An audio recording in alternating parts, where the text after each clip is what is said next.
10 محرم کا روزہ رکھنا مسنون ہے، 7، 11 کا یا 9 کا شامل کر لیا جائے۔ حضور جب تشریف لائے مدینہ المنورہ میں تو حضور نے دیکھا کہ یہود روزہ رکھتے تھے، تو پوچھا تم روزہ کیوں رکھتے ہو؟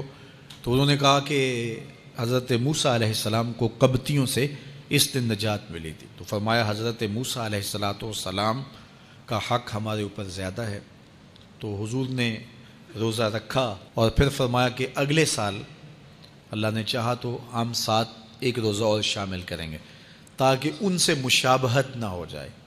عددی مشابہت سے بھی بچنے کے لیے حضور نے کہا کہ ہم 2 رکھیں گے۔ تو روزہ اگر عاشورے کا رکھنا چاہیں تو اس کے لیے سنت یہ ہے کہ 7 یا 9 کا شامل کریں یا 11 کا شامل کریں۔ تو جو افضل ترین روزے ہیں ان میں سے عاشورے کے روزوں کا بھی شمار ہوتا ہے۔ تو اگر ممکن ہو تو جن کو اللہ نے صحت عطا کی ہے، تو آج کل اتنی شدت کی گرمی بھی باقی نہیں رہی، تو وہ یہ روزے رکھیں، ذکر و فکر کے اندر ان ایام کو گزاریں، اپنے والدین کی قبروں پر، اعزاء و اقرباء کی قبروں پر ہر جمعے کو جانا چاہیے۔ اس کے علاوہ بھی جب موقع ملے، یہ رواج جو پیدا ہو گیا ہے کہ 9 محرم کو یا 10 محرم کو مٹی ڈالنے کے لیے وہاں قبرستان میں جایا جاتا ہے، یہ 8، 10، 15 سال سے شروع ہوا ہے، جبکہ اس کی کوئی اصل نہیں ہے۔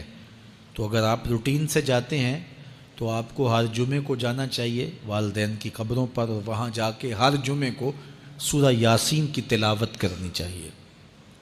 تو سال کے بعد صرف 10 محرم کو یا 9 محرم کو جانا، یہ بہرحال اس دور کی ایجاد ہے، یہ کوئی مسنون نہیں ہے اور یہ کوئی سنت نہیں ہے۔ تو روٹین سے اگر کوئی جانے والا ہے تو چلا جاتا ہے تو کوئی حرج نہیں ہے۔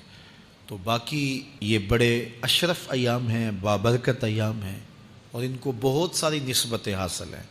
حضرت امام حسین رضی اللہ تعالی عنہ کی شہادت کے ساتھ یوم عاشور کو نسبت حاصل ہے، اور اس کے علاوہ بھی بہت سارے عالی مرتبت جو ہے وہ ہستیوں کے وصال کا دن بھی ہے، اور بہت سارے واقعات اس دن جو ہے وہ روح پذیر ہوئے ہیں۔ تو یہ اس لحاظ سے بہت ہی بابرکت اور جو ہے وہ مبارک یوم ہے۔ تو اس دن کو ذکر و فکر میں، عبادات میں بسر کیجئے گا، اور اپنی زندگی کی ایک ایک ساعت کو اللہ اور اس کے رسول کے نام پر لگا دینے کے جذبوں سے سرشار ہو کے زندگی گزاریے گا۔ حضرت امام پاک انہوں نے اپنی زندگی دین کے لیے قربان کر دی۔